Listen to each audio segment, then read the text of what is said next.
Assalamualaikum warahmatullahi wabarakatuh. Perkenalkan, nama saya Melvina Jia Azahro dengan NIM 2301020109. Di sini saya akan mempresentasikan seminar proposal proyek masyarakat cerdas yang saya buat. Saya berasal dari kelompok B4 Kota Piring. Selanjutnya, untuk di halaman observasi, ini adalah dokumentasi dari kegiatan observasi yang saya lakukan bersama kelompok di Kota Piring pada tanggal 17 September 2025. Itu pada hari Rabu. Di situ kami bertemu dengan Pak RT dan juga kami menyusuri Pulau Malam Dewa.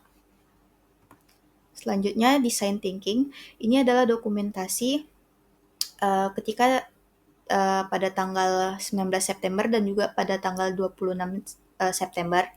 Pada tanggal 19 September itu dilakukan workshop EDP di mana para mahasiswa diminta untuk menuliskan apa saja yang mereka lihat ketika melakukan observasi pada sticky notes. Lalu dikategorikan. Per kategori itu dicari 5 masalah, lalu dibuat menjadi satu kalimat, lalu dicari 5 solusi, lalu dijadikan satu kalimat. Setelahnya dibuat video untuk menjelaskan masalah dan solusi yang didapat. Selanjutnya ini ada sketsa. Ini adalah beberapa sketsa dengan kategori transportasi, kategori yang saya dapatkan. Sketsa ini dibuat oleh teman kelompok dan juga saya sendiri. Untuk yang di kiri atas itu adalah sketsa CCTV dengan sistem notifikasi sederhana. CCTV dengan sistem notifikasi sederhana ini dirancang untuk memberikan respon cepat terhadap kejadian yang tidak normal di suatu lokasi. Sistem ini tidak menggunakan analisis prediktif atau algoritma AI yang rumit, melainkan bekerja dengan cara mendeteksi gerakan cepat dan lonjakan suara di atas batas normal. Begitu anomali terdeteksi, kamera akan langsung mengirimkan klip video pendek beserta lokasi GPS ke perangkat pengguna. Notifikasi ini memungkinkan respon segera tanpa harus memantau layar terus-menerus. Karena hanya aktif saat ada kejadian penting, kebutuhan bandwidth menjadi rendah dan biaya juga lebih hemat. Perangkat keras yang digunakan cukup standar, hanya ditambah perangkat lunak deteksi dasar yang mudah diintegrasikan. Sistem ini cocok untuk area transportasi, fasilitas umum, atau lingkungan yang membutuhkan pengawasan cepat namun dengan anggaran terbatas. Dengan pendekatan sederhana ini, keamanan tetap terjaga tanpa perlu investasi besar. Lalu ada sketsa halte pintar Smart Shelter. Halte pintar ini dirancang untuk membuat pengalaman menunggu bus jadi lebih nyaman, efisien, dan ramah lingkungan. Di bagian depan terdapat layar digital yang menampilkan jadwal kedatangan bus secara real-time, lengkap dengan informasi rute dan cuaca. Penumpang juga bisa menikmati Wi-Fi gratis dan menggunakan port charger untuk mengisi daya ponsel. Yang membuat halte ini berbeda adalah sistem energi mandiri. Atap halte dilengkapi panel surya yang menyuplai listrik layar, lampu malam, dan juga charger. Bahkan jika terjadi pemadaman listrik, halte tetap bisa berfungsi. Selain itu, ada sensor kepadatan penumpang yang mengirim data ke aplikasi, sehingga orang bisa memilih halte yang lebih sepi untuk menunggu.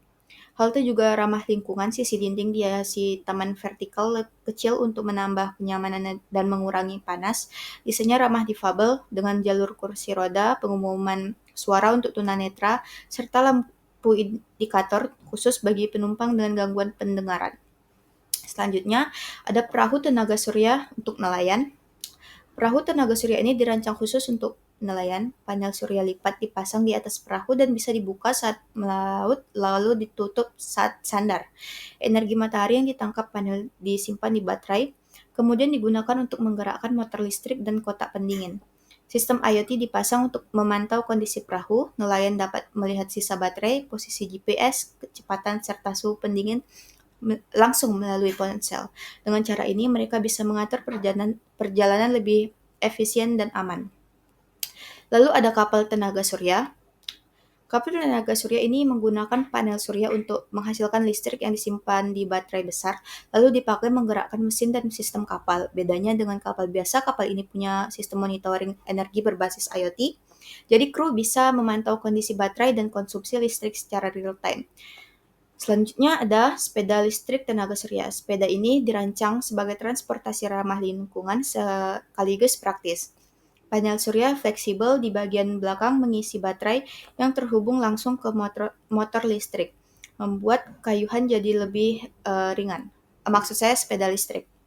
Yang membedakan dari sepeda listrik biasa, sepeda ini punya sistem monitoring energi lewat aplikasi HP, mode hemat otomatis saat baterai menipis, dan fitur hybrid yang bisa diisi dari listrik rumah. Tidak hanya itu, baterainya juga bisa dipakai untuk mengisi daya smartphone saat darurat.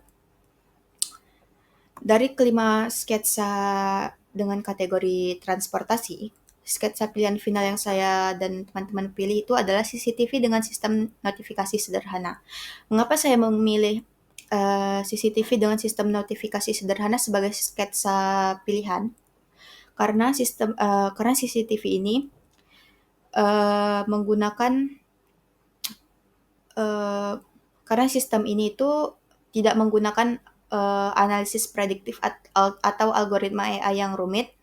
Cara kerjanya simple, cuma dengan cara mendeteksi gerakan cepat atau lonjakan suara di atas batas normal, dan juga biayanya lebih rendah, tetapi bisa berguna untuk masyarakat di kota piring. Selanjutnya, state of the art.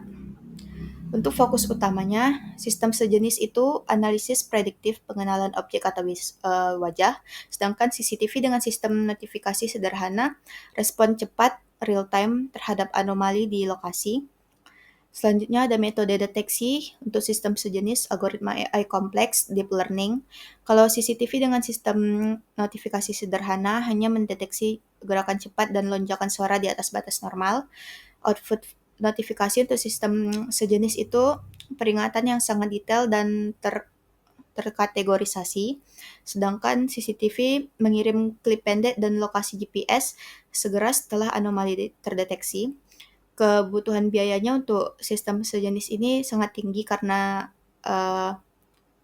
lisensi AI dan hardware pemrosesan canggih, sedangkan untuk CCTV ini menggunakan perangkat keras standar yang terjangkau dengan software deteksi dasar. Sementara yang terakhir, kebutuhan bandwidth. Kalau untuk sistem sejenis ini tinggi untuk pemrosesan data real time, sedangkan untuk CCTV hanya mengirim data atau klip saat ada kejadian penting. Baik, segitu saja presentasi dari saya. Apabila ada kesalahan, saya mohon maaf. Saya akhiri dengan wabillahi taufiq wal hidayah. Wassalamualaikum warahmatullahi wabarakatuh.